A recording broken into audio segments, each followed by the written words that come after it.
Muy buenos días a todos los presentes, participantes. Muy buenos días, doctor. Vamos a dar inicio a la segunda sesión de la parte teórica del primer taller teórico práctico de neuroanatomía.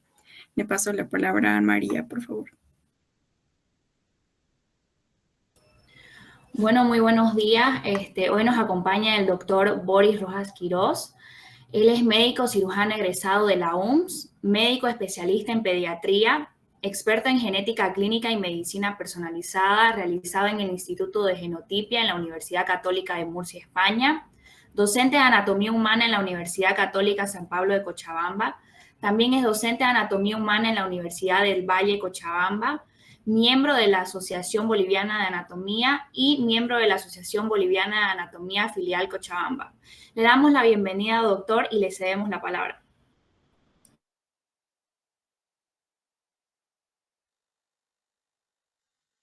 Muy buenos días a todos los presentes y bueno, pues ya ansiosos por comenzar este segundo día de la jornada anátomo-clínico.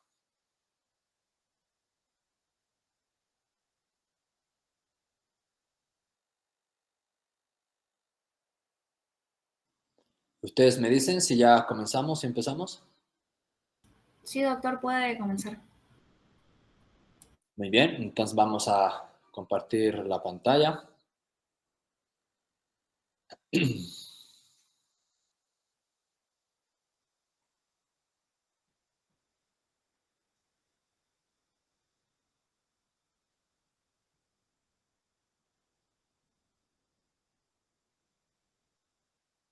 ¿Se ve la pantalla? Sí, doctor, se ve muy bien. Muy bien, entonces, como hacer un leve recordatorio, el primer día de esta jornada habíamos hablado sobre características de introducción y generales sobre el sistema nervioso. Hemos hablado sobre cómo está clasificado el sistema nervioso en un central, en un periférico, cada uno con sus características particulares. Hemos hablado sobre, a grosso modo, características de las neuronas y el otro grupo amplio de células neurológicas, como son las células de la glía. Posteriormente hemos hablado sobre la primera parte de la estructuración y organización del cerebro, todo lo que respecta a su configuración interna, lo que son los lóbulos, los surcos, fisuras, circunvoluciones. Y bueno, y en esta jornada, en esta segunda parte, pues vamos a ver la complementación de la estructura, organización del cerebro, para posteriormente pasar al estudio de la médula espinal con sus respectivos nervios o pares raquídeos. El día de hoy, en esta segunda parte, pues vamos a avanzar todo lo que es la estructuración de la corteza cerebral y bueno, posteriormente pasaremos a las localizaciones corticales. La corteza cerebral es una estructura de sustancia gris, como dice su nombre, se encuentra en la parte periférica formando la corteza del encéfalo y no solamente del encéfalo, sino también de otras estructuras inferiores a este, pero que van a formar no solamente cortezas, sino también forman núcleos. La corteza cerebral es la parte en el cual, según los estudios histológicos, anatomopatológicos también, se ha visto que es la estructura en la cual nosotros nos podemos diferenciar y caracterizar del resto de los seres vertebrados, ¿no? Porque el grosor de esta famosa corteza es fundamental para las características cognitivas que va a tener cada individuo. Se dice más o menos que esta corteza es más gruesa, más o menos de 4 milímetros a nivel del lóbulo frontal y es más delgada a nivel del lóbulo occipital, midiendo unos 2, a veces algunas literaturas dicen 1,5 milímetros de grosor. Se dice que hubo un individuo en el planeta considerado el hombre más inteligente del mundo. Todos lo conocemos, es este famoso científico Albert Einstein, en el cual su corteza cerebral no medía 5 milímetros, o 4 milímetros. Medía entre 6 a 7 milímetros, especialmente en el lóbulo frontal. Algo que se cree que tal vez ese grosor fue el motivo el cual él pues ha realizado ciertas diferenciaciones cognitivas en relación al resto de los seres humanos en esa época, ¿no? Por eso se considera como ser humano más inteligente del mundo. Y otra parte muy interesante, se dice que el ser humano, un ser humano común y corriente, de toda la masa encefálica, de todo el cerebro que nosotros tenemos, solamente utilizamos un 10 a 12%, no más. Se dice que Albert Einstein fue la persona que utilizó más porcentaje de su cerebro, llegando a un 15 a 18%. Algunos dicen hasta 20%. Imagínense si llegáramos a utilizar el 50% de nuestro cerebro. Dicho de otra manera, si nosotros llegáramos a utilizar el 50% de esta famosa corteza cerebral, lo que podríamos hacer, hay científicos ahora actualmente y también dentro del campo de la genética en los cuales dicen que si nosotros pudiéramos utilizar un 60 o incluso 70% de toda nuestra corteza cerebral, podríamos incluso dominar el tiempo. Se cree, se imagina. Pero bueno, eso les digo como comentarios. Esta corteza, entonces, de grosor máximo de 4 milímetros a nivel del polo frontal, pues viéndolo a nivel microscópico, se puede observar que tiene 6 capas. Y cada una de estas capas que ustedes la pueden ver aquí en la imagen, pues tiene sus características. Por ejemplo, la primera capa, que es la capa que está más superficialmente, se denomina la capa molecular. Esta capa molecular se va a caracterizar porque tiene unas pequeñas células granulares, ¿no? En los cuales son neuronas que tienen la función de tener conexiones asociativas con otras áreas vecinas o con otras cortezas adyacentes, ¿no? Por decirlo así. Me acuerdo bien que en la anterior sesión había una pregunta que realizaron al final de la exposición, en el cual me decían dónde se encontraban las neuronas anaxónicas. Y aquí podemos ver la imagen, aquí están las neuronas anaxónicas, estas son, y les había comentado que se encuentran en la primera capa de la corteza y que solamente pues tiene la función de hacer conexiones asociativas, ¿no ven? Bueno, inferiormente a esta capa encontramos la segunda capa llamada la capa de la granulosa externa o capa granular externa. Esta capa se caracteriza porque tiene pequeñas neuronas piramidales y pequeñas neuronas estrelladas, ¿no? Y estas neuronas también van a recibir información de estructuras subcorticales y también van a tener la función de hacer interconexiones con otras áreas vecinas. Inferiormente a esta encontramos la tercera capa, que es la capa piramidal externa, ¿no? Esta capa se caracteriza porque tiene ya neuronas piramidales medianas. También a esta capa se la ha denominado capa piramidal mediana, por la característica de tener este tipo de neuronas. También tiene algunas neuronas estrelladas, también de mediano tamaño. Su función de esta capa tiene la función también de recibir información de estructuras subcorticales y mandar mensaje a otras capas de la misma corteza y también mandar mensaje a núcleos subcorticales. La cuarta capa, que es la capa de la granulosa interna, esta capa se caracteriza porque tiene células estrelladas multipolares y esta capa se caracteriza porque recibe información desde el tálamo, desde los núcleos del tálamo, ¿sí? Las famosas vías o fibras nerviosas, las talamocorticales. Entonces, esta capa es la que recibe toda esta información. La quinta capa, que se dice que es la capa de mayor grosor a nivel del lóbulo frontal, que es la capa piramidal interna, o también la llaman la capa ganglionar. Esta capa piramidal interna se caracteriza porque tiene unas neuronas, las neuronas piramidales gigantes, o también llamadas las neuronas gigantes de Betz. Y tenía también las neuronas granulosas de Martinotti. Estas neuronas, especialmente las piramidales gigantes de Betz, estas neuronas son las que sus prolongaciones axónicas van a conectar con los núcleos subcorticales e incluso sus axones se pueden prolongar hasta llegar a las astas anteriores de la médula.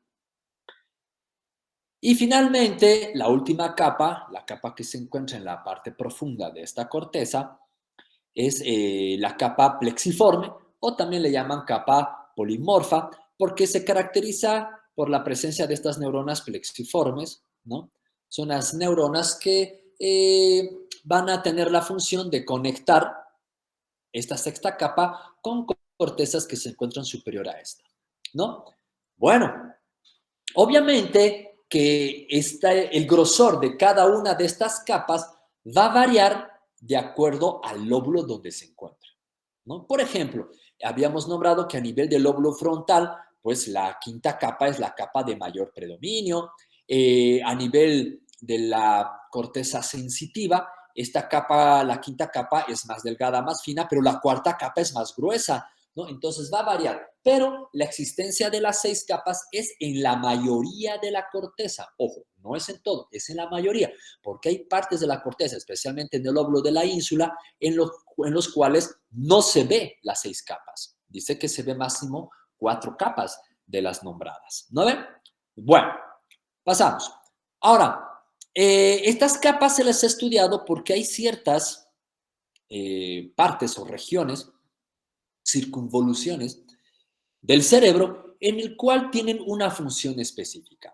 Esta imagen que ustedes ven aquí en la diapositiva es una imagen de la famosa localización de las áreas corticales de Brodmann, ¿no? En el cual Brodmann ha dividido a toda la corteza en 54 regiones corticales, 54, de las cuales algunas sí son de mucha importancia, pero otras no porque solamente cumplen funciones asociativas, ¿no? Vamos a hacer un leve nombramiento de las áreas corticales principales para luego mostrarles lo que se maneja actualmente, la información actual respecto a estas áreas corticales. Y bueno, según Brodmann, en la cara superolateral o dorsolateral de los hemisferios cerebrales, tenemos estas áreas como las principales, ojo, como las principales de Brodmann, estas que están pintadas de color, en los cuales vamos a ir nombrando cada una de estas y bueno, vamos a hablar una función a grosso modo de estas. Por ejemplo, vamos a empezar a nivel del lóbulo frontal, pues encontramos el área 4 de Brodmann, que es el área motora principal, también le llaman el área precentral, porque se encuentra delante de la cisura central, y esta área es la encargada, ¿no?, de controlar los movimientos finos, los movimientos precisos, los movimientos delicados, ¿sí?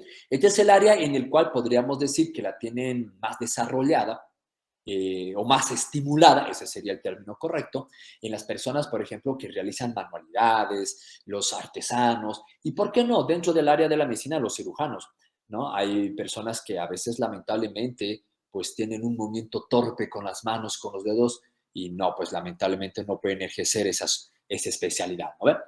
Delante del área 4 encontramos el área 6 de Brodmann, también le llaman el área premotora o también área motora secundaria. Es una área, como dice su nombre, secundaria, en el cual ayuda a monitorizar los movimientos corporales, ¿no? Por ejemplo, monitorizar la escritura, el caminar, el correr, el manejar bicicleta, ese tipo de movimientos un poco más complejos. Coadyuvando a estas dos áreas, tenemos esta área que la vemos solamente en la cara medial de los hemisferios, lo voy a pasar, perdón, aquí está, que es el área motora suplementaria. Esta área motora suplementaria, pues es continuación del área 6 de Brodmann, pero que solamente se puede observar a nivel de la cara medial de los hemisferios. Esta área, pues, también nos coadyuva en la monitorización de movimientos somáticos. Bien. Delante de estas áreas nombradas encontramos esta pequeña zona que es el área 8 de Brodmann. esta pequeña área, pues también le llaman el área del movimiento ocular, porque es el encargado de coordinar los movimientos del globo ocular. Inferiormente a estos encontramos el área 45 y 44 de Brodmann, que es el área que se encuentra a nivel del opérculo, ¿no? Y que son las áreas encargadas en el habla articulada. Clase también habíamos hablado que esta es una área muy importante en el cual nos caracterizaba y nos daba, digamos, ese eslabón superior al resto de los animales vertebrados, ¿no ven? Es el área del habla articulado en el cual nosotros podemos comprender y no solamente comprender, sino articular palabras. Obviamente que esta área, pues uno lo va estimulando y este se va desarrollando en el transcurso de los años. Y nosotros, bueno, dentro de mi área, la pediatría, nosotros podemos observar eso, ¿no? Tenemos ciertas pautas de acuerdo a la edad.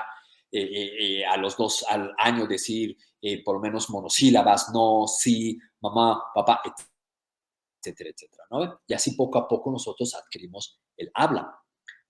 Por delante de estas áreas encontramos el área 9, 10, 11 y el área 12 de Brodmann. El área 12 se ve en la cara medial, que es una área, o son áreas, perdón, mejor dicho, encargadas en el aprendizaje, están involucrados en la memoria, están involucrados en el recuerdo. Aquí es donde aparentemente se tiene que almacenar todas estas facultades.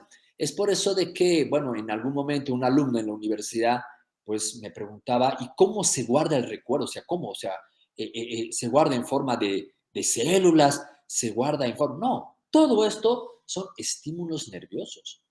Son estímulos nerviosos que se almacenan acá. Y lo más interesante que el ser humano aprende a través de la experiencia. Y ese aprendizaje se queda almacenado, se queda guardado acá, en las áreas 9, 10, 11 y 12 de Brodmann. ¿No? Bien. Hablando un poco de patología, un poco sobre mi experiencia, porque yo creo que cada médico tiene que hablar de eso, ¿no? De su experiencia, no solamente como docente, sino también uno tiene que tener experiencia laboral, sino cómo inculcar a nuestros alumnos, cómo guiar, ¿no? En mi experiencia, dentro de lo que es la pediatría, no vamos a decir el centro de salud, pero llegó una paciente más o menos de 15 años de edad, en el cual había realizado un viaje con el resto de sus compañeros de curso a Pairumani, no sé si la mayoría conoce Pairumani, en el cual existe una caída, un agua, una cascada. Y bueno, pues como todo chico adolescente, porque a veces son así los adolescentes, son bien imprudentes, ¿no? Y bueno, y la chica dentro de esa edad de la imprudencia y bueno, del coqueterío y demás, se había subido, había escalado las piedras que estaban ahí cerca de la cascada para que le saquen foto y empezaba a modelar, a colocarse en posiciones. Y bueno, pues lamentablemente resbaló, ¿no? Sufrió una caída más o menos de unos 2 metros, 3 metros de altura, impactando la región frontal, ¿no? Teniendo una fractura, ¿no? Deprimida de cráneo con exposición de masa encefálica. Llegó a la sala de emergencias y bueno, pues, lamentablemente la parte frontal de los hemisferios estaba licuado. Era como si tú agarraras un flan y con la cucharilla lo muelas todo así, totalmente molido. Entonces tuvieron que retirar, ¿no? Hacer una extracción de toda esa parte de los lóbulos frontales que estaba totalmente destruida. La paciente se quedó hospitalizada posteriormente en terapia intensiva, después salió a salas generales y en salas generales, pues, cuando nosotros íbamos a hacer las evoluciones y demás, pues no se acordaba nada, no tenía a veces control de movimientos motores, tenía muy bruscos, muy alterados y bueno, pues lamentablemente tal vez esto iba a quedar de por vida porque después de que salió del alta no hubo ningún tipo de seguimiento o especialmente de nosotros, ¿no? Porque bueno, los pacientes son de forma pasajera. Pero bueno, esa es la importancia de saber también ciertas localizaciones para que podamos nosotros los médicos plantear un cierto pronóstico en los pacientes. Bueno, lóbulo parietal. En el lóbulo parietal también tenemos unas áreas. Aquí vamos a encontrar específicamente, no todo, pero específicamente vamos a encontrar todo lo que respecta a la sensibilidad. Y hablando de esto de la sensibilidad, aquí tenemos el área 1, 2, 3 de Brodmann, que se llama el área somatosensitiva principal, porque es aquí en esta área donde se va a percibir, o es el último eslabón de la parte sensitiva. Aquí termina todo lo sensitivo. Aquí se capta la sensibilidad profunda, consciente, inconsciente, se capta todo lo que es el prurito, cosquillo. Todo se capta en esta área 1, 2, 3 de Brodmann, ¿no? Inferiormente a esta área encontramos una pequeña zona, el área 43 de Brodmann. Esta área, pues, es el área encargada de la percepción de los sabores, ¿no? Cualquier persona que tenga alguna alteración, ¿no? A este nivel más o menos, pues, va a perder, obviamente, lo que es todo lo que es la percepción de los sabores, ¿no ven? Posteriormente a estas dos áreas encontramos el área 5-7 de Brodmann. Esta área es muy importante porque le llaman el área de la identificación somática, ¿no? O de la percepción somática. Esta es una área en el cual nosotros podemos percibir formas, estructuras, superficies a través del tacto. Este es un área que lo estimulan muy bien las personas no videntes, ¿no? En los cuales a través de su idioma, ¿no? El idioma braille, pues pueden detectar ciertos puntitos, ¿no? ¿Ve? Que podemos encontrar ahora en varios elementos, ¿no? En el día a día. Este es el área, ¿no? Que podemos distinguir formas, cuadrados, si es plano, si es áspero, si es liso, a través del tacto. Inferiormente a este encontramos el área 40-39 de Brodmann. Este área es el área del yo espacial, así le llaman, el área del yo espacial.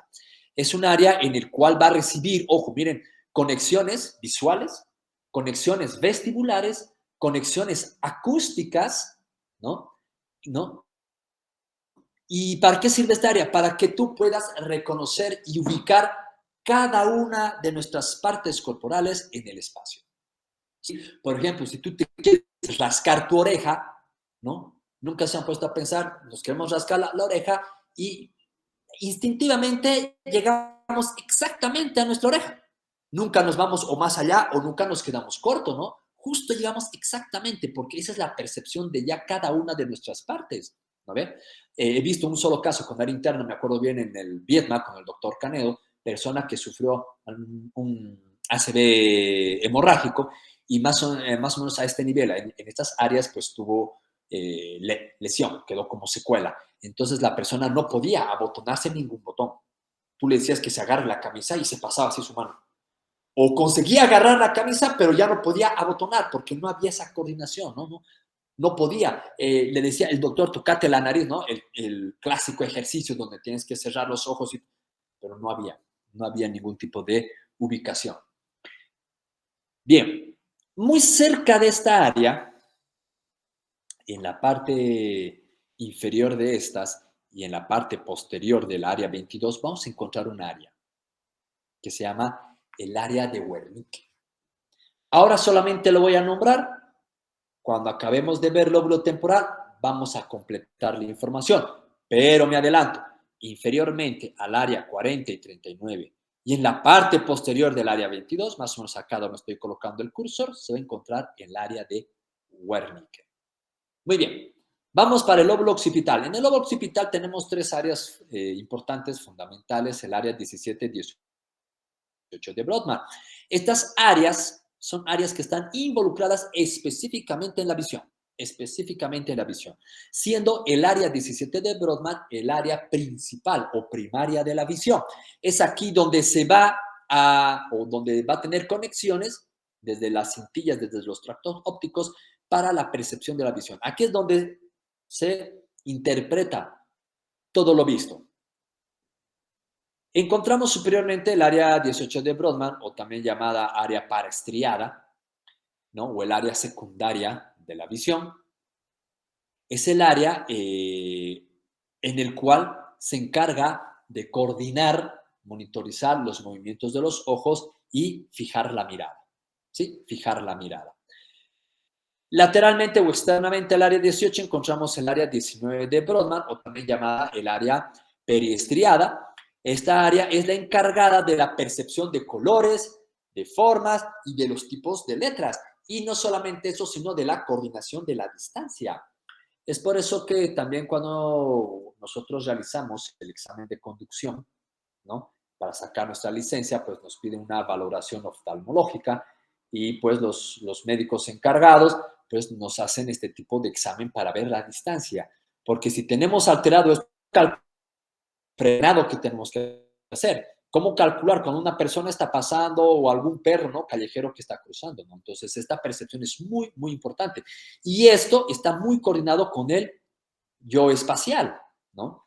Cuando tú te quieres tocar la rodilla, exactamente llegas a la rodilla. ¿Por qué? Porque sabes la ubicación de la rodilla y dos, con el área 19 coordinas la distancia, ¿no ven? Y estas tres áreas están conectadas entre sí. No es de que cada una de las áreas funciona de forma independiente, no. Están conectadas entre sí. Vamos para el lóbulo temporal. En el lóbulo temporal encontramos, por ejemplo, el área 41 y 42 de Brodmann, siendo la 42 el área principal de la audición. ¿Sí? El área principal de la audición. Esta área 41-42 de Brodmann, pues es la encargada de percibir el timbre, la intensidad de un sonido, ¿no? ¿No? El sonido agudo, el sonido grave, ¿no? A veces cuando estamos en cierto lugar y duele nuestro oído, ¿no? Baja el volumen, subir el volumen, aquí es donde se percibe estas percepciones. Por debajo encontramos el área 22 de Brodmann, ¿no? Que es el área secundaria de la audición, que esta área es la encargada de percibir el origen de un sonido, ¿no? Ahí es cuando tú, bueno, el origen y el tipo de sonido. Si tú escuchas un sonido, es la bocina de un auto, está pasando un avión, están tocando guitarra. Ahí es donde tú percibes estos, ¿no? Obviamente estas tres áreas pues están nuevamente conectadas entre sí para funcionar como un todo, ¿no? Como uno solo.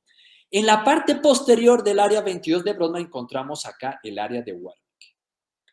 Esta área es muy importante, que juntamente con el área 45 y 44 de Brodmann, también llamado el área de Broca, estos tres dice que son los que nos van a dar la particularidad, ¿no? Toda nuestra característica cognitiva superior en relación al resto de los animales. ¿Por qué? Porque esta área de Wernicke es la encargada de interpretar el habla articulado, entender lo que nos están hablando. Ordenamiento de los pensamientos, del ordenamiento de las palabras para luego nosotros pronunciarlas, para luego nosotros hablar. Por ejemplo, yo ahorita en esta exposición estoy ordenando mis ideas en la cabeza y las palabras que tengo que utilizar para poder expresarlas a todos ustedes, ¿no? Este es el área. Bueno, sabemos nosotros en el día a día que a veces hay personas que no lo tienen en esta área, pues, por decirlo así, en sus cabales, ¿no? A veces cualquier problema y no, ¿qué pasa? Y empiezan a discutir y te dicen todo su repertorio, ¿no? Bueno, lamentablemente hay de todo en la viña del Señor. Pero esta área de Wernicke, vuelvo a repetir, la encargada de interpretar, incluso, ojo, no solamente de interpretar, sino de analizar lo que te están diciendo, ¿no? Hay personas a veces que en su vocablo te estarán faltando el respeto, te están halagando, una serie de cosas que también se puede decir, ¿no? Y es encargada de ordenar, analizar las palabras, lo que vas a decir, para luego pronunciarlas, ¿no? Interesante el área. Y bueno, tenemos otra área, el área 28 de Brodmann, que no está en esta imagen, en esta diapositiva. A ver, creo que aquí está. Sí, aquí está. El área 28 de Brodmann, miren aquí en la parte inferior, que se encuentra en el gancho, cerca del gancho del uncus temporal, es el área de la olfacción. ¿Sí? Es el área de la olfacción. Aquí es donde se van a percibir los olores, ¿no? Las percepciones de esta gama amplia de olores, si es olor desagradable, olor rico, etcétera, etcétera. ¿No ven? Muy bien. Y posteriormente a esta área de 28 de Brodmann, en la parte del lóbulo temporooccipital, vamos a encontrar el área del reconocimiento facial. Es un área bien interesante en el cual dice que ahí se va a grabar todas las imágenes faciales que tú has podido percibir. Ahí se graba. Es por eso que en algún momento cuando tú estás caminando en la calle y ves a alguien, ¿dónde viste esta cara? ¿Dónde es? ¿Dónde es? O sea, está ahí grabado, tal vez no te acuerdes su nombre y demás características, pero esa cara ya está grabada, ya está grabado ahí, ¿no? Eso, hasta te pones a hablar con él, ¿no? Hola, hola, y sigues hablando. ¿Dónde le he visto? ¿Dónde le he visto? ¿No? Bueno, esas son las áreas principales de Brodmann. Pero miren lo más interesante. Estas áreas, gracias a estas áreas, hubo un médico, un doctor danés, Rasmussen, en el cual hizo este famoso homúnculo. Este es el homúnculo motor y aquí está el homúnculo sensitivo. ¿Qué significa esto del homúnculo motor? ¿No?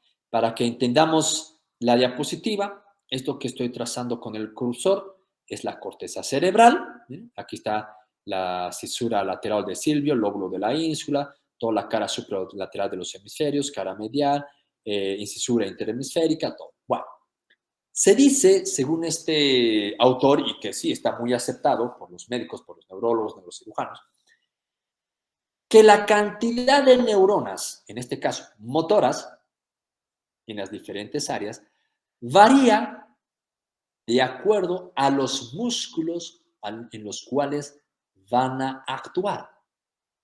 Por ejemplo, miren aquí en la imagen, miren, aquí pintado de color verde, con una mano en la parte superior y la mano dibujada de forma muy grande. Y miren aquí el piecito está más chiquito. ¿Por qué esto? Porque se dice que se necesita mayor cantidad de neuronas motoras para poder realizar todos los movimientos amplios que tiene la mano. Presión, o sea, imagínense todos los movimientos que uno puede realizar con la mano. En cambio, con el pie, en los cuales nuestros movimientos son muy limitados, no se necesitan muchas neuronas. Por eso es que lo ha dibujado de forma pequeña y miren su extensión es corta. Miren la pierna, el muslo, el tórax, el tronco, miren, tan pequeño. Miren la cara sí, tiene una cantidad importante, esto por la cantidad de músculos faciales, expresiones que realizamos, músculos masticadores. Miren aquí abajo otras estructuras.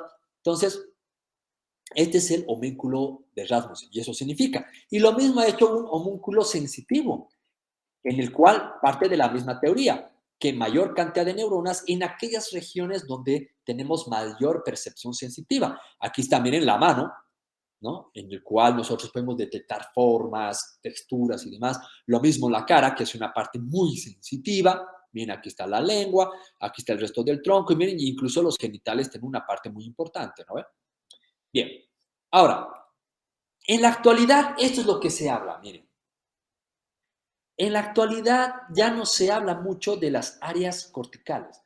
¿Por qué? Porque dice que el cerebro no es que se comporta con áreas totalmente aisladas y que yo solamente capto sensibilidad y no hago esto. No, sino dice que el cerebro funciona en un todo.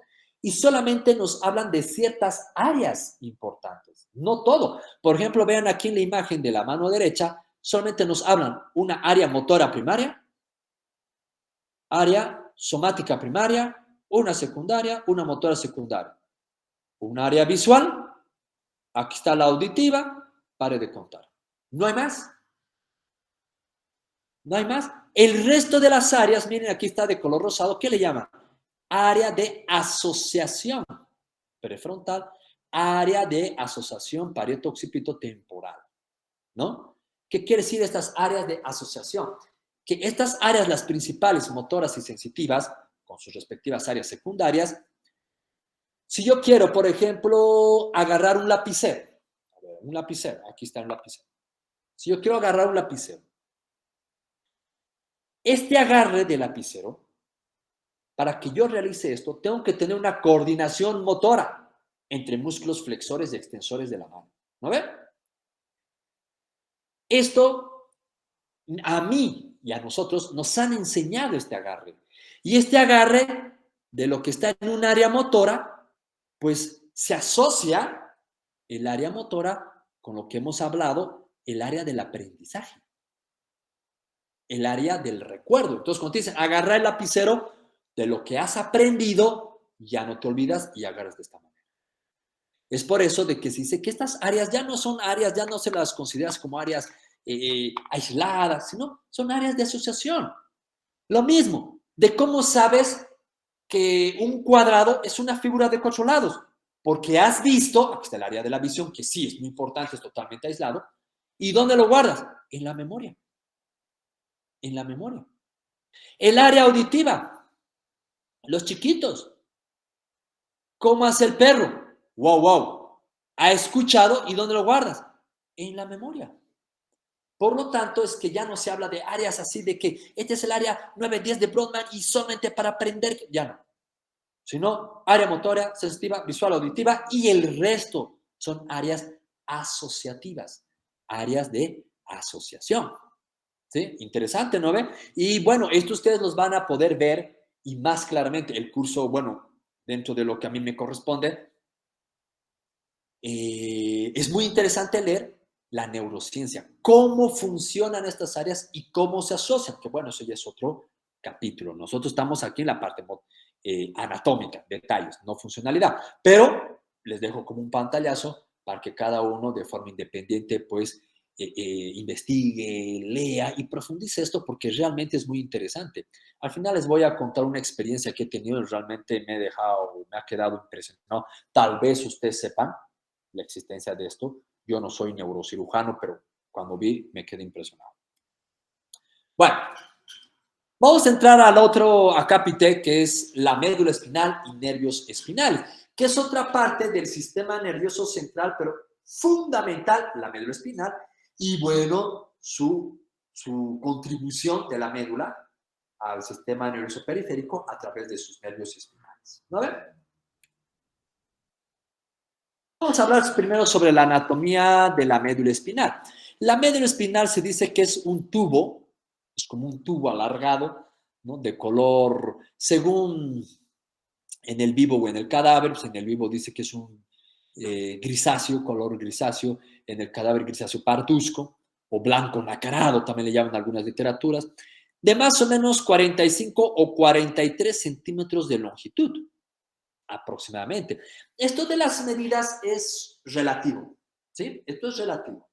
No hay que agarrarse de las medidas así en un pantallazo fijo, no. Esto es relativo, ¿no?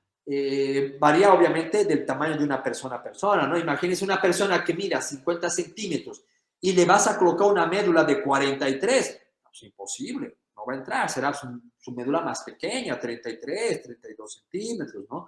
Una persona de 2 metros 20 tendrá su médula de 50, 60 centímetros. Siempre es variable, pero la mayoría se dice que casi en el 70, 75% de las personas, pues, cumple esos requisitos, 45 centímetros en el varón, 43 centímetros en la mujer. Tiene un peso aproximado juntamente con sus envolturas, con sus meninges, de 28 gramos.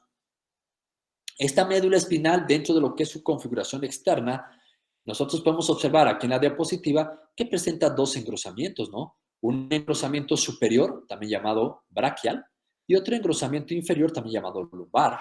El engrosamiento superior o braquial se extiende más o menos desde C4 hasta T2, más o menos, y va a ser justo el lugar por donde van a emerger las raíces para formar el plexo braquial. El engrosamiento o el ensanchamiento inferior, llamado lumbar, se extiende más o menos desde T1, desde T10 a L1, desde T10 a L1. Y es en este ensanchamiento o engrosamiento en el cual van a emerger las raíces para formar el plexo lumbar.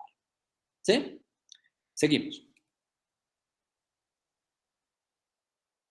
Dentro de la configuración externa de la médula, pues podemos ver que externamente, miren, se divide en una parte anterior, acá adelante, una parte lateral y una porción posterior. En la porción anterior vamos a encontrar, miren, un surco que se llama surco longitudinal anterior o también le llaman fisura media anterior.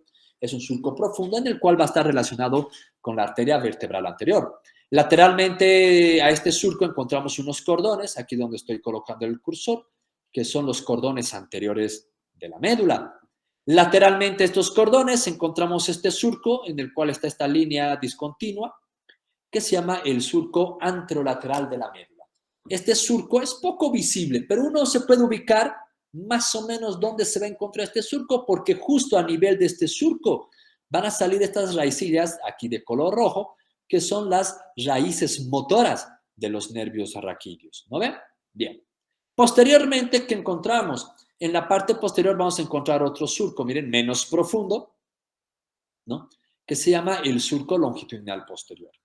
Lateralmente a este surco encontramos unos cordones, ¿no? Que son los cordones posteriores de la médula. Todo esto, cordones posteriores de la médula. Lateralmente a estos cordones encontramos aquí otro surco, que es el surco posterolateral de la médula. Este surco posterolateral va a ser el lugar de llegada de las fibras sensitivas de los nervios raquídeos, ¿no? Ahora, una diferenciación entre los detalles anatómicos de la parte posterior y anterior es que los cordones posteriores de la médula presentan a la vez otro surco acá, que se llama el surco intermedio posterior de la médula. Este surco intermedio posterior de la médula divide a los cordones posteriores en dos. Uno, dos. Una parte medial, que antiguamente se le llamaba haz de Gol, ahora le llaman delgado o grácil, y uno lateral, que es el haz de Burrage, o también llamado haz cuneiforme. ¿Sí? Muy bien. Entre el surco anterolateral de la médula y el surco posterolateral de la médula, encontramos aquí lo que son los cordones laterales de la médula. ¿Sí? Cordones laterales de la médula. Muy bien. Seguimos. Dentro de lo que es su configuración interna de la médula espinal, sabemos bien que tiene pues una sustancia gris, una sustancia blanca.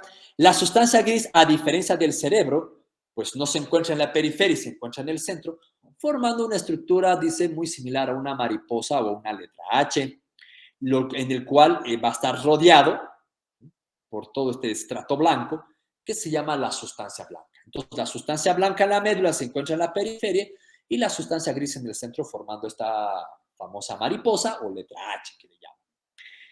Hablemos sobre la sustancia gris.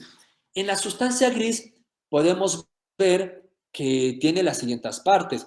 Tiene una asta, miren, esta que es más delgada, más larga y delgada, que se llaman las astas posteriores de la médula.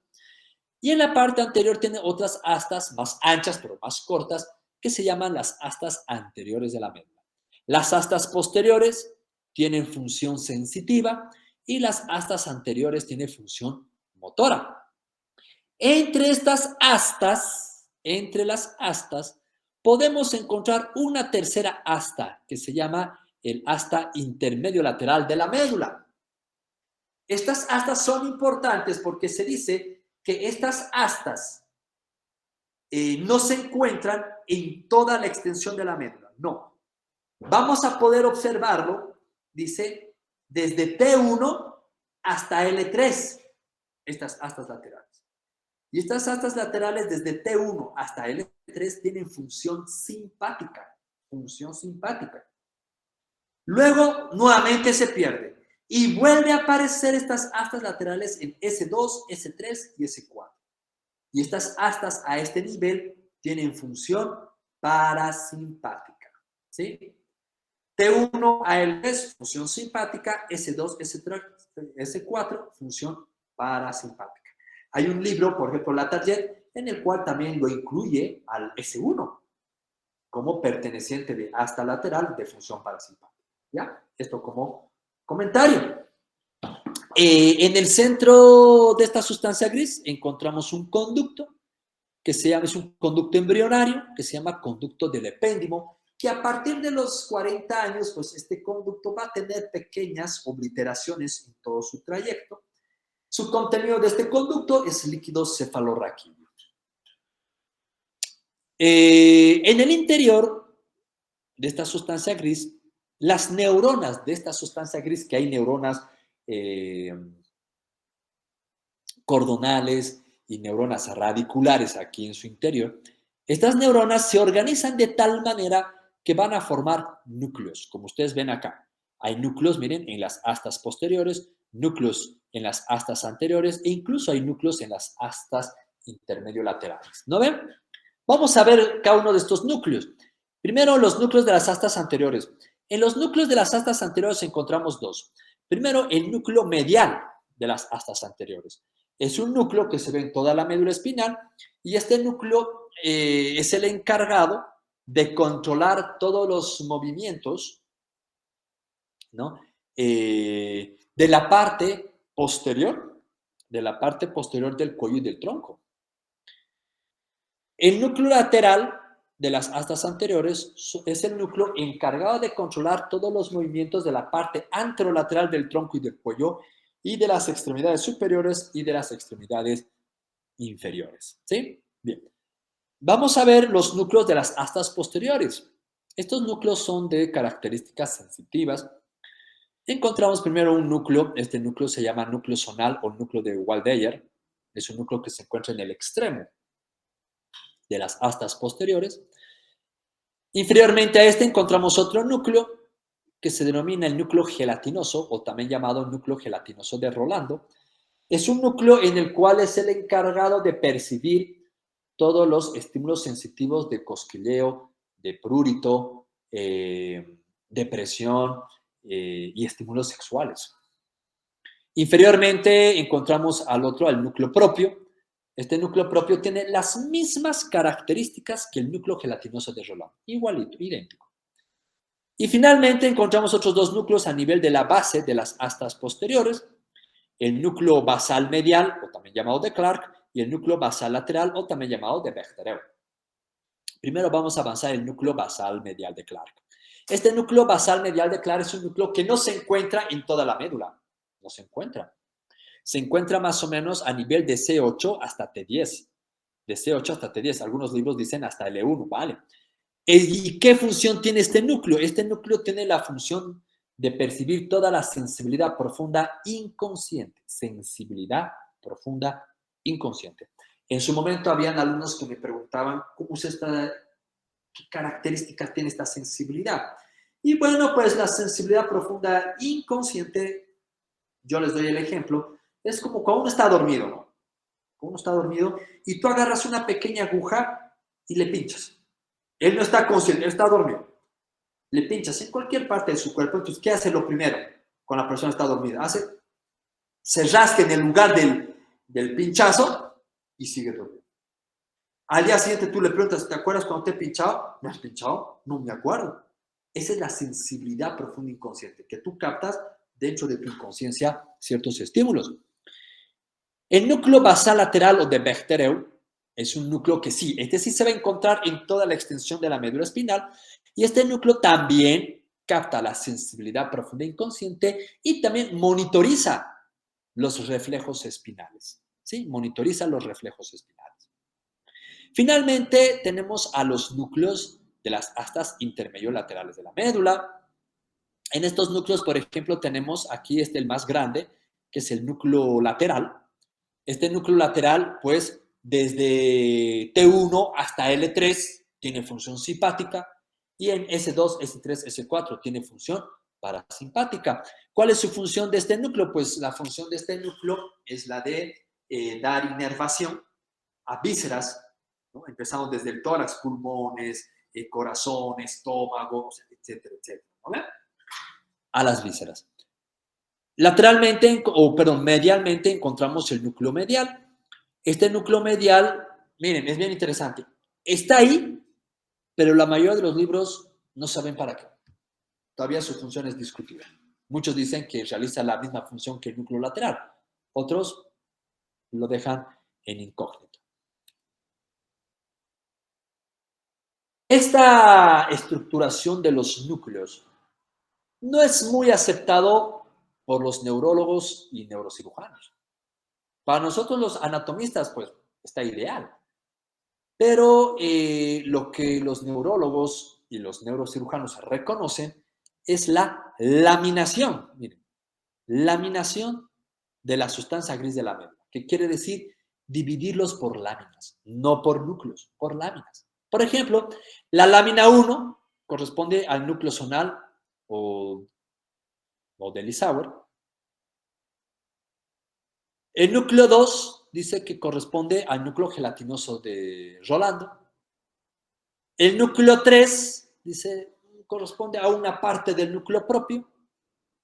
Lámina 4 corresponde totalmente al núcleo propio. Lámina 5 dice una zona muy delgada donde hay neuronas asociativas. Lámina 6 corresponde a núcleos basal medial, basal lateral. Lámina 7 corresponde a toda la parte de la comisura gris, especialmente los núcleos simpáticos parasimpáticos. Lámina 8 corresponde al núcleo medial de las astas anteriores. Lámina 9 al núcleo lateral de las astas anteriores.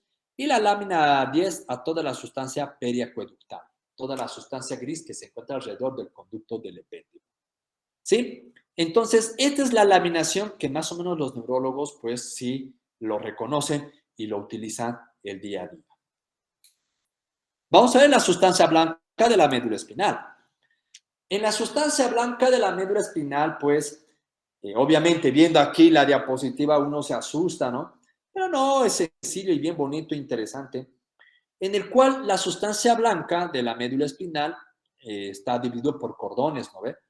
Están los cordones anteriores, los cordones laterales, los cordones posteriores. Entonces, primero vamos a ver la estructuración de la sustancia blanca de los cordones anteriores. En los cordones anteriores, pues nosotros vamos a observar, en primera oportunidad, unos haces. Hay haces que van a ascender, o sea, que tienen función sensitiva, y otros haces que le llegan a la médula, función motora. Haces ascendentes, haces descendentes. ¿Cuáles son los haces ascendentes del cordón anterior?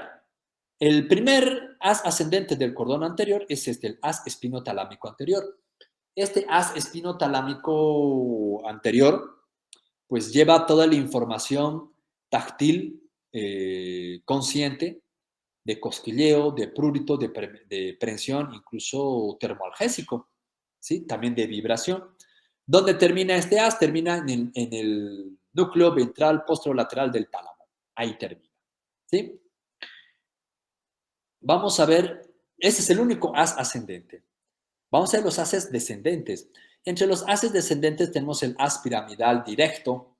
Este haz piramidal directo pues nace desde la corteza motora del cerebro y este haz piramidal directo es el encargado de controlar todos los movimientos somáticos, ¿sí? Todos los movimientos somáticos de precisión, delicados y demás.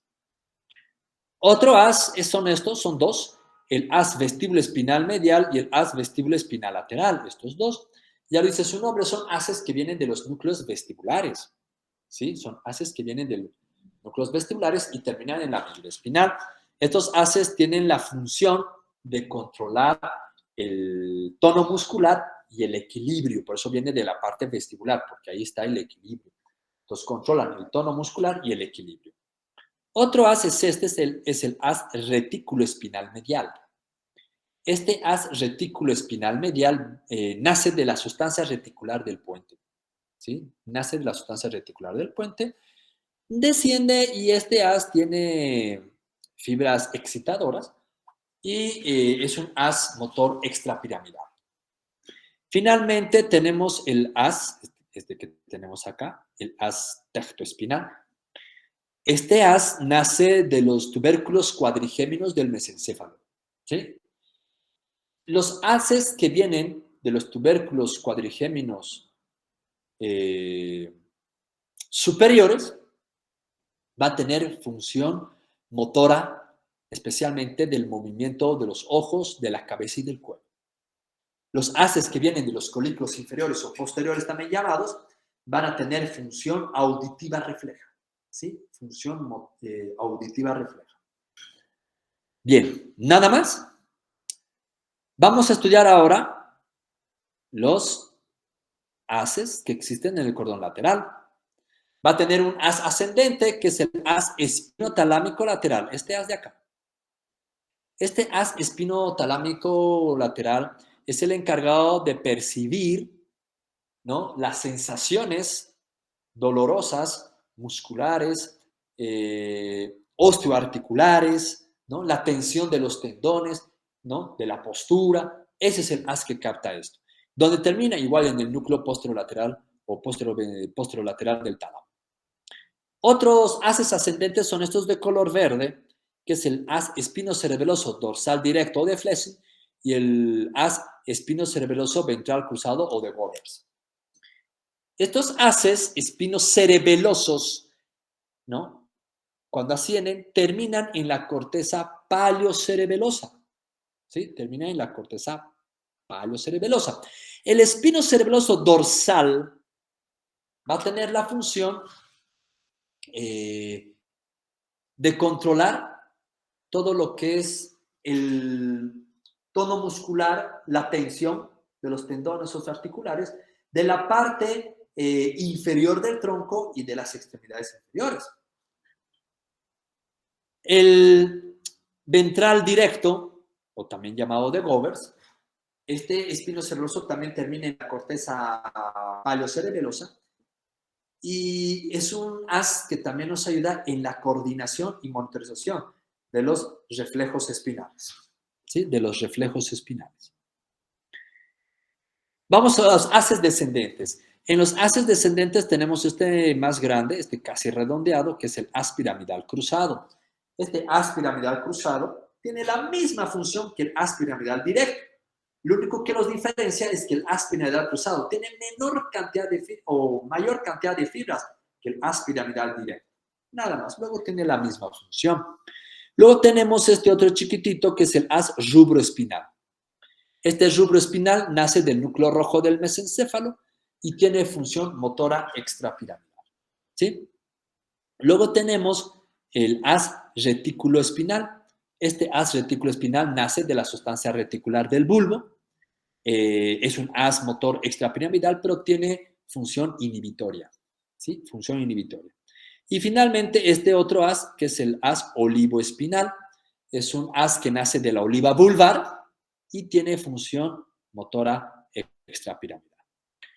Vamos para los cordones posteriores. Con esto ya terminamos su célula. Tenemos dos haces, el haz grácilo delgado, también llamado haz de Gol, y el haz cuneiforme de Burgard, ¿no? Estos haces son encargados de llevar información sensitiva, ¿no?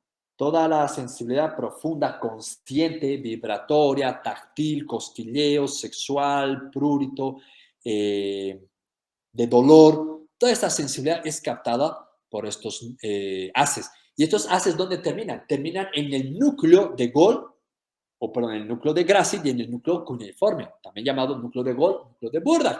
¿Dónde se encuentran los núcleos? Se encuentran en el bulbo, en la cara posterior del bulbo. Y de ahí luego salen sus fibras que terminan en el núcleo ventral posterolateral del tálamo. ¿Sí? Bien. Esa es la organización aproximada de la sustancia blanca de la médula espinal.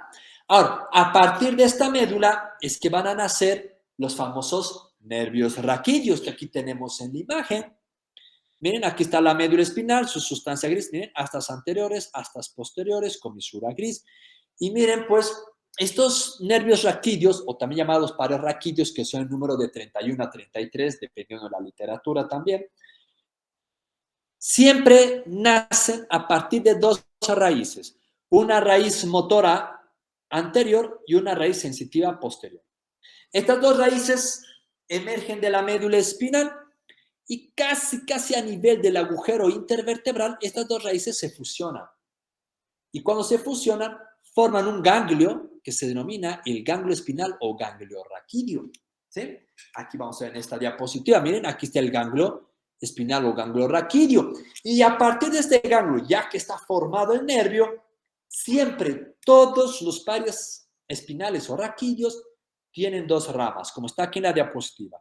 Una rama posterior que se dirige hacia el dorso y una rama anterior más gruesa, más ancha. ¿Sí? Vamos a ver la rama posterior. Las ramas posteriores de los nervios espinales siempre es más delgado, ¿sí? Más fino. ¿Por qué? Porque no son muchas las estructuras que tienen que inervar, ¿no? Son solamente el dorso del tronco y pare de contar. Por eso es que son delgados. En cambio, las raíces anteriores pues son un poco más gruesas. ¿Estas por qué? Porque estos tienen que formar plexos y tienen que dar inervación a la parte anterolateral del tronco, tienen que dar inervación a los miembros superiores, tienen que dar inervación a los miembros inferiores, genitales externos, pelvis. Por lo tanto, su extensión es más amplia, más amplia. Es por eso de que son un poco más gruesos. Vamos a ir viendo cada uno de estos. Permítanme un momentito, perdón, miren, se me pasó este detalle. Vamos a conectar. Si no, la batería se nos va a ir y nos vamos a quedar colgados, perdón, por interrupción. Tomaremos un sorbito de agua, aquellos que tenemos posibilidad.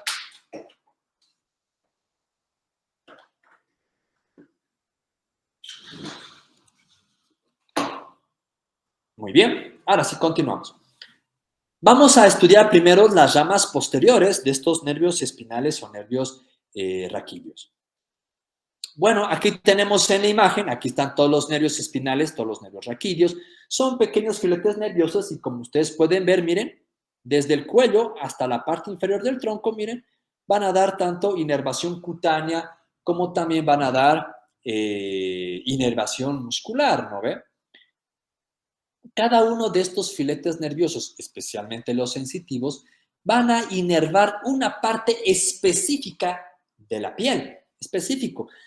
Puede haber uno que otro solapamiento, pero para fines teóricos, cada nervio, miren, cada nervio tiene un segmento que inervar.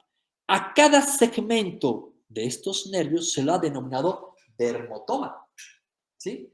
Dermotoma. Cada pedacito de piel es un dermotoma, ¿sí? Por ejemplo, se dice que T4 más o menos va a ser el dermotoma que va a dar inervación a nivel de la tetilla en el hombre, en el pezón en la mujer. T10 más o menos se va a encontrar a nivel de la cicatriz umbilical y así sucesivamente, ¿no ven? Entonces, cada uno va a dar inervación a un segmento específico de la piel que se llama dermotoma. Como también hay un nervio, a veces nervios, que van a ir específicamente a un músculo. Eso se llama miotoma. Entonces, hay dermotomas y hay miotomas. Estas raíces posteriores, según la mayoría de los libros de anatomía, dicen que son tan simples que no forman plexos. Pero aquí yo les pongo esta diapositiva. Miren, estas son los ramos posteriores de los nervios espinales cervicales. C1, C2, C3, C4 y así sucesivamente. ¿Por qué pongo esto? Porque miren, aquí hay un comportamiento muy específico. Miren, aquí está el ramo posterior de C1. Este ramo posterior de C1, también llamado nervio suboccipital, se encuentra por debajo del occipital, por eso adquiere su nombre. Va a emerger por este triángulo, que es el triángulo suboccipital, o antiguamente lo llamaban triángulo vertebral, porque por ahí va a pasar la arteria vertebral. Emerge y va a dar inervación a los músculos de la región, al recto posterior menor, recto posterior mayor, oblicuo superior, oblicuo inferior de la cabeza. Y bueno, pare de contar, ahí termina. Por debajo de este encontramos el nervio occipital mayor. Miren, se denomina así porque es el nervio de mayor grosor a este nivel. Este nervio emerge por debajo del oblicuo inferior, pasa por detrás del músculo trapecio, miren, lo atraviesa al músculo trapecio y va a dar inervación a toda la parte de la región de la nuca. Inferiormente a este tenemos el tercer nervio occipital, ¿no? El tercer occipital, nervio más delgado que el occipital mayor. Miren, emerge, asciende igual por la parte posteromedial del trapecio, lo perfora el trapecio y va a dar inervación a la parte medial de la región de la nuca. ¿Por qué estoy especificando esto? Porque miren que entre C1 hay comunicación con C2, miren. Y de C2 hay comunicación con C3. De C3 a C4 ya no. Ya son independientes. Como en la diapositiva anterior, miren, cada dermatoma, cada nervio por su lado. Pero aquí en el cuello no. Por lo tanto, hay autores, como por ejemplo nuestro famoso autor Rouvier, en el cual dice que aquí estos tres nervios forman un plexo. El plexo cervical posterior. Y yo comparto la idea, porque miren cómo se comunican entre ellos. Plexo cervical posterior. Pero actualmente los libros ahora Kate Moore, que muchas universidades les gusta utilizar, otros la tarjetan, no lo consideran así. Dicen que no es plexo. Pero bueno, yo los dejo a criterio de ustedes. Para mí, personalmente, es un plexo porque hay comunicación. Bueno, nada más respecto a los ramos posteriores. Son simples y sencillos. Vamos para los ramos anteriores. Los ramos anteriores sí, ya son más complejos porque hemos dicho que tienen que ir inervando una extensión más amplia. Por lo tanto, llegan a formar plexos nerviosos. Y en esta imagen, primero vamos a encontrar, aquí está pintado de color verde, lo que es el plexo cervical. ¿Sí? El plexo cervical. ¿Cómo está formado el plexo cervical? El plexo cervical está formado por C1, miren, aquí está, estoy colocando el cursor, C1, C2, C3 y ramos de C4. ¿Sí? Entre estos hay unión, hay comunicación. Miren, ¿cómo hay comunicación de C1 con C2? Hay comunicación de C2 con C3, miren. Aquí hay. De C3 con C4, miren. Hay comunicación. Esa conexión, C1 con C2, C2 con C3, C3 con C4, ese es el plexo cervical. Nada más. Así de simple. Ese es el plexo cervical. A estas conexiones les han llamado asas. Por ejemplo, la comunicación entre C1 y C2 la han llamado como la asa del Atlas. Entre C2 y C3, asa del Axis. Entre C3 y C4 le llaman tercera asa cervical. Así la llaman. Listo. Ese es el plexo cervical. Que a veces, pues, en la universidad, pucha, le tienen cuco a estos famosos plexos, pero miren, son siempre tan sencillos. Estos plexos, este plexo en principal, el cervical, tiene ramas. Tiene ramas colaterales. Y las ramas colaterales se dividen en dos grupos. Hay ramas colaterales superficiales o también llamadas cutáneas, ya nos dice su nombre, si es superficial va a ir a la piel, y va a tener ramos profundos musculares, a la profundidad hacia los músculos. Hablaremos de sus ramos superficiales cutáneos. Aquí tenemos en la diapositiva, miren, estos son los ramos superficiales. Y el primer ramo superficial es este que estoy colocando aquí el cursor, que es el nervio transverso del cuello. Transverso del cuello. Es un nervio que nace más o menos entre C1 y C2, emerge por el borde posterior del esternocleidomastoideo, pasa por su cara anterior y se va a distribuir en toda la piel, ojo, es superficial, se va a distribuir en toda la piel de la parte anterior del cuello. ¿Sí? Bien. Superiormente a este encontramos otro nervio acá, que lo llaman el nervio auricular mayor. Nervio auricular mayor, sale igual entre C2 y C3 o C1 y C2, asciende, nace del borde posterior del esternocleidomastoideo, asciende por la cara anterior de este músculo y va a terminar dando inervación a la parte posterior del pabellón auricular, parte de la piel del pabellón auricular y parte de la piel de la región parotidia. Otro ramo superficial cutáneo, este que tenemos acá, que es el nervio occipital menor. El mayor, ¿dónde se encontraba? En la parte posterior, atrás, en el supuesto plexo cervical posterior. Aquí tenemos el occipital menor. Nacen, miren, igual emerge, del borde posterior del esternocleidomastoideo, asciende y se va a distribuir en la piel de la región occipital, como también en la piel de la región mastoidea. Finalmente, una serie de nervios, miren acá abajo, que son los nervios supraclaviculares. Miren, aquí tenemos un tronco común que se va a dividir en dos. Uno, el nervio supraclavicular medial y el nervio supraclavicular intermedio. Posteriormente a este tenemos otro, miren acá, el nervio supraclavicular lateral. Por lo tanto, son tres nervios supraclaviculares. El supraclavicular medial, supraclavicular intermedio y el supraclavicular lateral. Estos nervios van a dar inervación a la piel que se encuentra en la parte supraclavicular como también en la parte infraclavicular. Si nos damos cuenta, justo estos nervios superficiales o cutáneos nacen casi la mayoría en un solo punto, miren, o emergen de un solo punto, justo en la parte media del borde posterior del esternocleidomastoideo. A este punto lo han llamado punto nervioso. ¿Quieren ubicar dónde se encuentra esto? Se encuentra en Kate Moore, Es el único libro donde habla esto. Se denomina el punto nervioso. Así se denomina. Veremos sus ramos profundos o musculares. Aquí están los ramos profundos o musculares. En estos ramos profundos y musculares tenemos, por ejemplo, ramos que van a ascender, ¿no? Nace aquí en el plexo cervical, ascienden y ¿dónde van a ir? Van a ir a dos músculos, al músculo recto anterior y recto lateral de la cabeza. ¿Listo? Va a tener ramos mediales que se van a dirigir hacia la parte medial del cuello. ¿Dónde? Al largo del cuello y al músculo largo de la cabeza. Músculo largo del cuello, largo de la cabeza. Luego también, aquí tenemos la imagen, si es que se puede apreciar bien, miren, acá hay una asa, ¿sí? Que antiguamente le llamaban asa del hipogloso, entre comillas. Ahora se llama asa cervical. ¿Por qué? Porque se ha visto que esta asa cervical, aquí lo vamos a dibujar, perdón, así lo vamos a dibujar. A veces me siento raro con la virtualidad, pucha, y me siento más como pez en el agua cuando estamos de forma presencial en una pizarra. Pero bueno, el asa cervical así va, miren. Aquí voy a dibujar un nervio y aquí vamos a colocar otro color. Así.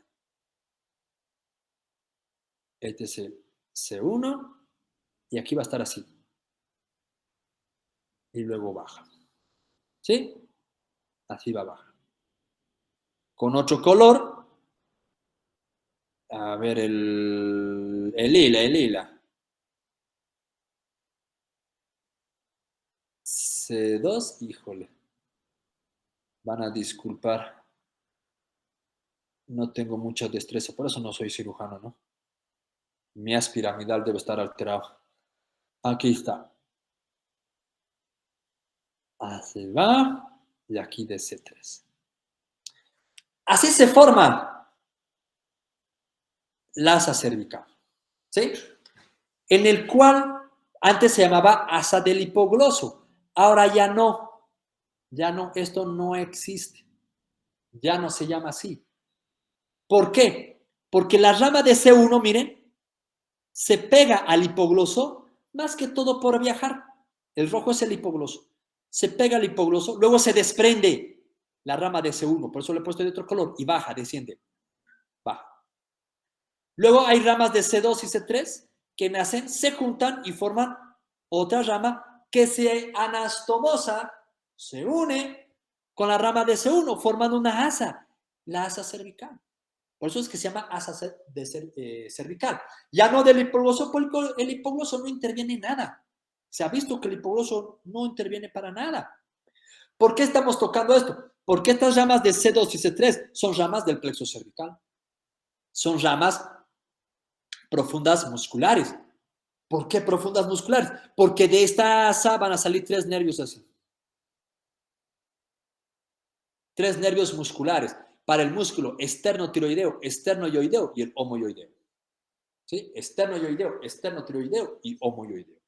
Por eso es de que esta rama descendente de la asa cervical se considera como rama motora del plexo cervical.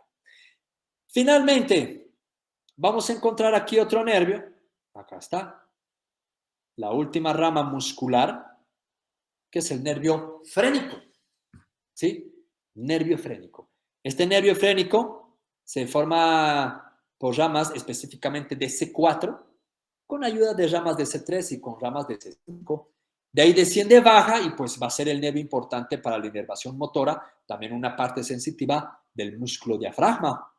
Este nervio frénico también va a dar sensibilidad al pericardio del corazón en su trayecto cuando desciende. ¿Sí? El nervio frénico. Listo. Ese es el plexo cervical. Vamos para el plexo braquial.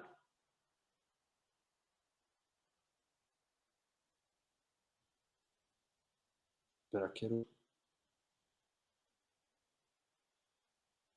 A ver, ahí está. Mejor, ¿no? Pero está muy lento. Mejor lo vamos a retirar.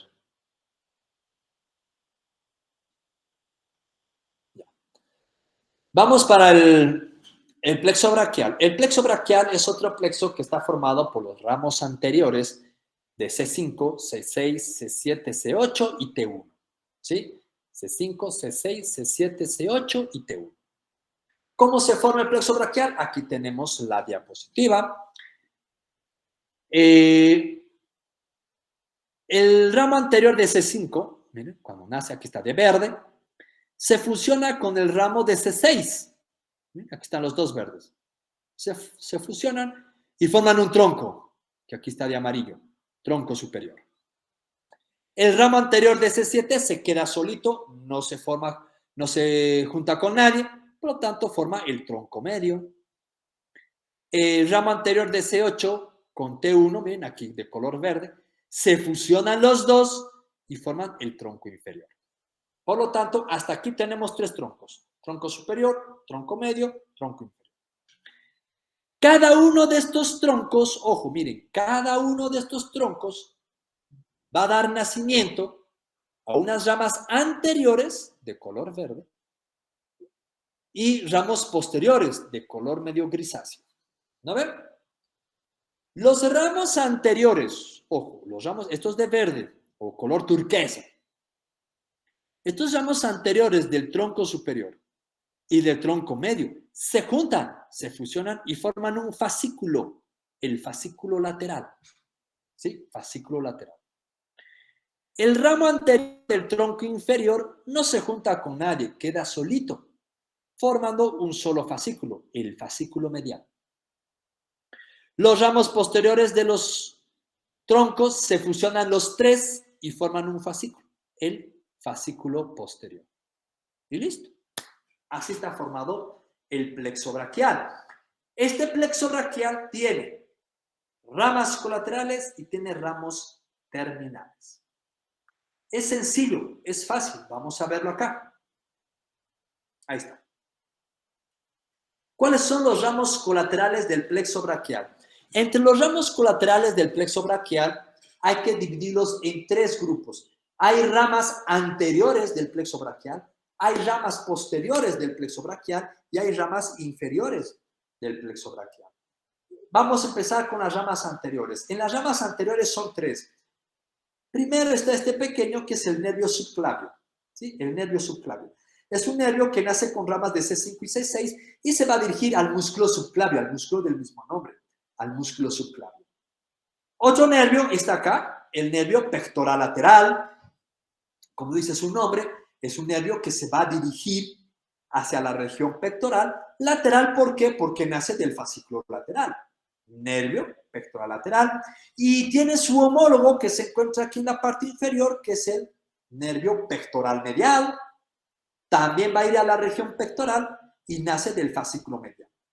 Ambos nervios pectorales están conectados, el pectoral lateral y el pectoral medial, formando aquí una asa, se llama asa del pectoral. Asa del pectoral. ¿Listo? Esos son los tres ramos anteriores del plexo braquial. Vamos para los ramos posteriores, que son 5. En los ramos posteriores primero encontramos el nervio supraescapular, este que está acá. Nervio supraescapular. Es un nervio que nace del plexo braquial y se va a dirigir a la parte superior de la región escapular, por eso su nombre. Va a dar inervación a parte de lo que es el músculo supraescapular o supraespinoso, al subescapular, etc. Otro es este nervio, el nervio dorsal de la escápula. Si es rama posterior, ya lo dice su nombre, dorsal.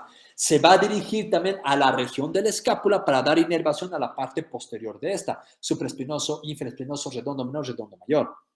Luego, tenemos otros nervios que son dos, los subescapulares, aquí está, el nervio subescapular superior y el nervio subescapular inferior.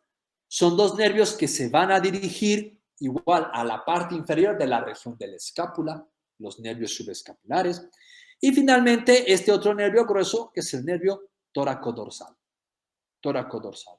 Es un nervio que va a descender por la línea axilar posterior para dar inervación a esa región. ¿Sí? 5 nervios. Supraescapular, dorsal de la escápula, los dos subescapulares y el tóraco-dorsal. Ramos inferiores. Para los ramos inferiores son 2. El primero es este nervio largo de acá, el nervio torácico largo. Es un nervio que desciende casi por la línea axilar media y es el nervio que va a dar inervación al músculo serrato anterior, nervio torácico largo. Y otro nervio, que es el nervio cutáneo medial del brazo. Aquí está, nervio cutáneo medial del brazo. También lo llama nervio cutáneo braquial medial. Vale. Este nervio es el que va a dar inervación a la parte medial del brazo. Listo. Son dos ramos inferiores. Si se dan cuenta, los ramos colaterales del plexo braquial es como una alineación de fútbol. 3-5-2. ¿Sí? 3-5-2. 3 anteriores, 5 posteriores, 2 inferiores. Ramos terminales. Los ramos terminales del plexo braquial, cada fascículo, ojo, cada fascículo tiene su ramo terminal o sus ramos terminales. Cada fascículo. ¿Cuántos fascículos tenemos? 3. Fascículo lateral, fascículo medial, fascículo posterior. Vamos para los ramos terminales del fascículo lateral. Aquí está. El fascículo lateral tiene 2 ramos terminales. Uno es el nervio musculocutáneo, que es un nervio específico para la parte del brazo, del miembro superior, el músculo cutáneo, y otro es este ramo que está acá. Es la raíz lateral del nervio mediano. Raíz lateral del nervio mediano, así se llama. Listo, nada más. Vamos para el fascículo medial. El fascículo medial ya tiene 3 ramos terminales. El primero es el nervio cutáneo medial del antebrazo. Cutáneo medial del antebrazo, o también le llaman nervio cutáneo antebraquial medial. ¿Vale? Es el encargado de dar inervación sensitiva a la piel de la parte medial del antebrazo. ¿No ven? Luego tenemos al nervio cubital, o también ahora llamado nervio ulnar, ¿no? Que es un nervio que se va a extender hasta la parte distal del miembro superior. Y la tercera rama es esta, que es la raíz medial del nervio mediano. Raíz medial del nervio mediano. ¿Sí? 3 ramas. Ahora, la raíz lateral del nervio mediano con la raíz medial del nervio mediano, se fusionan las 2 raíces y forman el dichoso nervio mediano, que es un nervio que se va a dirigir hasta la mano. Y bueno, pues hay una enfermedad muy conocida que comprime a este nervio, que es el síndrome del túnel carpiano, ¿no? La enfermedad del túnel carpiano. Bien. Ramas terminales del ciclo posterior son 2. Uno delgadito, el nervio axilar, y otro grueso, el nervio radial, que va a llegar igual también hasta la mano. Listo. Ese es el plexo braquial. Vamos para el plexo lumbar. Oh, perdón. Los ramos anteriores de los nervios a nivel del tórax no forman plexos. No forman plexos.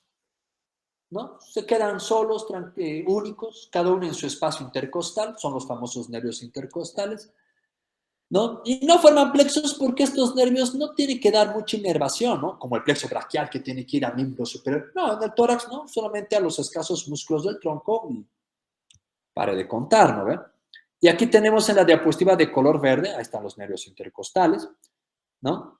Estos nervios intercostales, miren, viajan en un principio entre el músculo intercostal íntimo y el músculo intercostal interno, sigue su trayecto y más o menos a nivel de la línea axilar media va a dar una rama colateral, que es el nervio cutáneo lateral, miren, aquí está. Luego sigue su trayecto, posteriormente se va a encontrar en la parte anterior de los espacios intercostales, donde va a dar otra rama colateral, que es el nervio cutáneo anterior, ¿no? Entre estos también ramas colaterales tenemos a bien pequeños ramitos, que son ramos musculares, que se van a dirigir hacia los músculos intercostales. Plexo lumbar. El plexo lumbar es un plexo que se encuentra formado por L1, L2, L3 y L4, con alguna ayuda de T12 y alguna ayuda de L5, pero fundamentalmente L1, L2, L3, L4. Los ramos anteriores de estos nervios, miren, van informando unos nervios importantes a través de conexiones. Por ejemplo, el L1, después que nace, se bifurca en 2 y forma el nervio hipogástrico y el nervio ilioinguinal. ¿Sí? Nervio iliohipogástrico ilioinguinal. Ya lo dice su nombre, iliohipogástrico, ¿a dónde va a ir? A la parte inferior del abdomen y a la parte de la región ilíaca. Y lo inguinal, ¿a dónde va a ir? Hacia el conducto inguinal y a la parte ilíaca. Luego, con ayuda de ramos de L1 y L2, se forma el nervio genitofemoral. Este nervio genitofemoral va a ir pues a la región del muslo y a los genitales externos, labios mayores, bolsas escrotales, el nervio genitofemoral. Luego, por ramos de L2 y L3 se forma el nervio cutáneo femoral lateral. Cutáneo femoral lateral es un nervio que va a dar inervación a la parte lateral de la parte inferior del tronco y parte del fémur, ¿no? De la región femoral. Luego va a dar el nervio obturador, este nervio de acá, con ramas de L2, L3, L4, ¿no? Estos nervios L2, L3, L4 van a dar unos ramos anteriores que van a formar el nervio obturador. Y este nervio obturador pasa por la pelvis, no da ninguna inervación en la pelvis, solo pasa por la pelvis, sale por el conducto del obturador y va a dar inervación a los músculos aductores del nervio inferior. En algunos casos puede existir un nervio accesorio, que es inconstante, que es el nervio obturador accesorio, que se forma por ramos de L3 y L4. A veces hay, a veces no hay. Luego, L2, L3 y L4 va a dar otros ramos posteriores que se fusionan, bien que aquí está con sombreado. Bien, ramas posteriores de L2, L3, L4 se fusionan y forman el nervio femoral, que es el nervio de mayor grosor del plexo lumbar.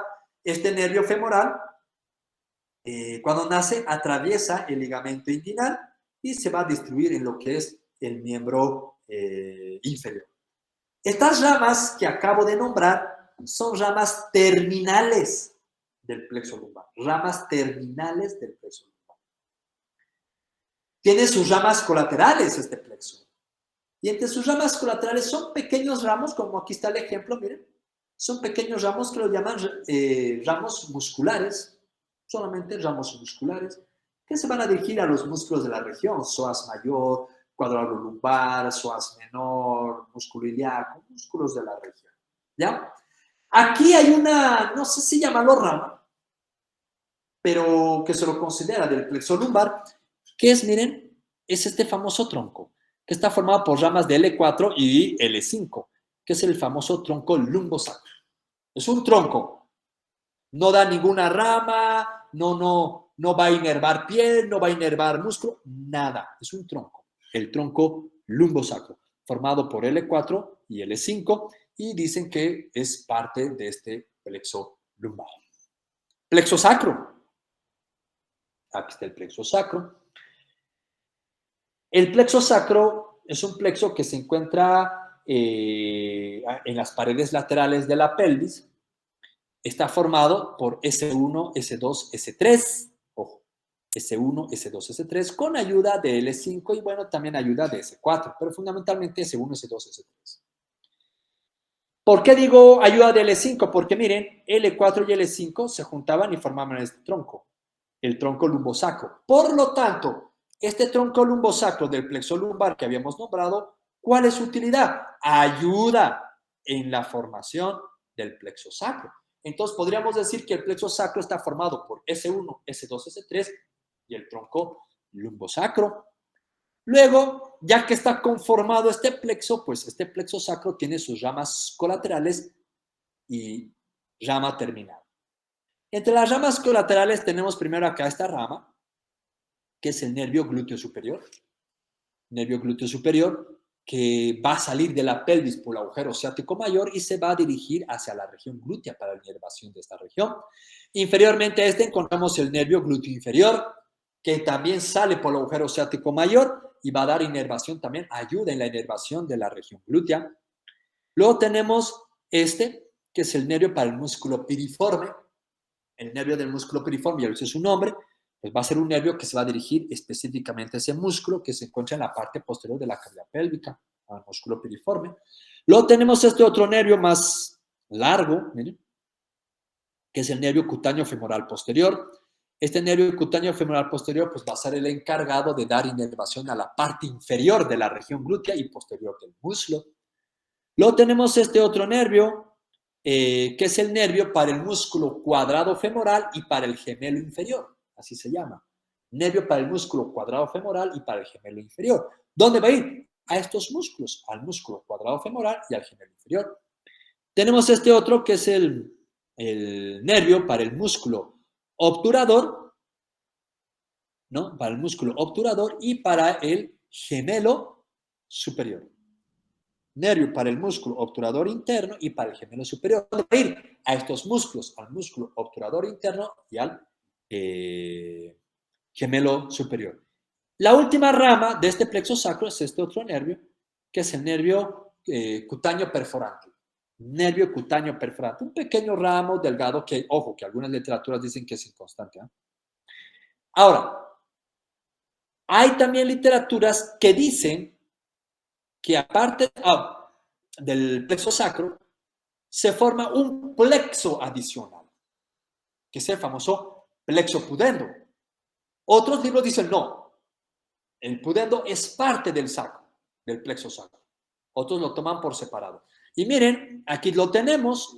Si lo tomamos como separado, se dice que el plexo sacro está formado por ramas de S4 con ayuda de S3 y ayuda de S5. Miren, aquí está el plexo sacro. ¿Y cuál es su rama de este plexo sacro? O perdón, del plexo pudendo. ¿Cuáles son sus ramas de este plexo pudendo? Pues el nervio pudendo. Y este nervio pudendo es muy importante porque es el nervio que va a dar inervación a los músculos del periné y a todos los genitales externos. Por eso su importancia. En el varón es muy importante porque este nervio pudendo interviene en la erección y en la eyaculación. Pero bueno, vuelvo a repetir, algunos libros lo toman como plexo aparte. ¿Cuál es la rama terminal del plexo sacro? Volviendo al plexo sacro. La rama terminal es este nervio grueso, que es el nervio más ancho y de mayor diámetro en todo el cuerpo humano, que es el famoso nervio ciático. Esa es la rama terminal del plexo sacro, el nervio ciático. El nervio encargado que va a inervar todo el miembro o la mayoría del miembro inferior. Finalmente, el último plexo que vamos a ver en la parte inferior, el plexo coccigio. Un plexo que está formado por ramas de S5 con ramas del único nervio coccigio, que es el plexo coccigio. Este plexo pequeño, miren aquí está, va a dar una sola rama, que lo llaman el nervio anococcigio o también lo llaman el nervio anal, ¿no? Que va a dar inervación, pues, como dice su nombre, a la parte de la región del ano. Listo. Eso es todo en lo que respecta a la segunda parte de cerebro y, bueno, médula espinal con sus respectivos pares raquídeos. No sé si existiese alguna pregunta.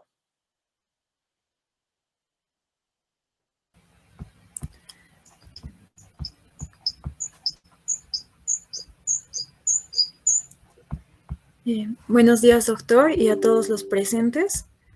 Mi nombre es Alejandra Maldonado, soy estudiante de la Universidad de Aquino, Bolivia.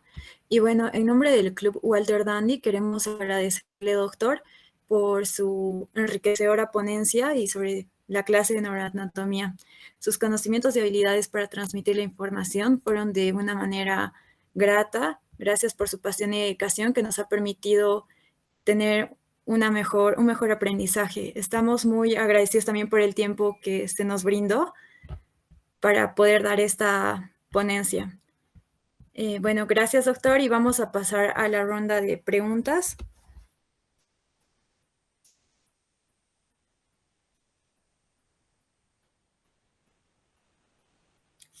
La primera pregunta sería, ¿el tema de la tartamudez en una persona podría estar relacionada con el área de Wernicke? Sí, correcto. Miren, el tartamudeo, que es más frecuente en el sexo masculino que en el sexo femenino, dice que está muy relacionado con los niños que han nacido con circular de cordón. Hay muchos niños que han nacido con circular de cordón y han sido obtenidos por parto, ¿no? No hubo cirugía cesárea, ha sido por parto. Entonces se cree que esa circular de cordón, pues, ha comprimido el aporte sanguíneo, el aporte arterial a la corteza y dice que se puede lesionar esta área de Wernicke, ¿sí? Pero no tanto una lesión, sino más o menos una desorganización. Esa es la palabra, una desorganización. Porque la tartamudez se caracteriza porque son personas que no pueden coordinar entre su pensamiento, la velocidad de su pensamiento con la velocidad del pronunciamiento. Por ejemplo, si yo ahorita estoy pensando qué cosa tengo que decir, esas personas es tan rápido su pensamiento que ya quieren hablarlo, por eso se traban. Por ejemplo, si aquí dice en la diapositiva presentación, sesión de preguntas, estas personas lo quieren leer rápido. Entonces agarran y se traban, se quedan frustrados, ¿no? O tan rápido quieren pronunciar algo que se quedan en la primera sílaba, y se quedan trabados, ¿no? Pero en la mayoría de los casos de las personas con el tartamudeo, si no le damos ningún tipo de importancia, resuelves todo, solo, sin necesidad de ningún tipo de tratamiento. Pero sí, hay casos en los cuales el tartamudeo se ha mantenido hasta edades adultas. Hay casos, pero gracias a Dios la mayoría se ha resuelto. Y sí, está comprobado que, bueno, algunos dicen lesión, otros dicen alteración, ¿no? Que ocurre justo a nivel del área de Wernicke. Está bien, muchas gracias, doctor. Tal vez alguien más que tenga alguna pregunta lo pueden dejar en el chat, por favor.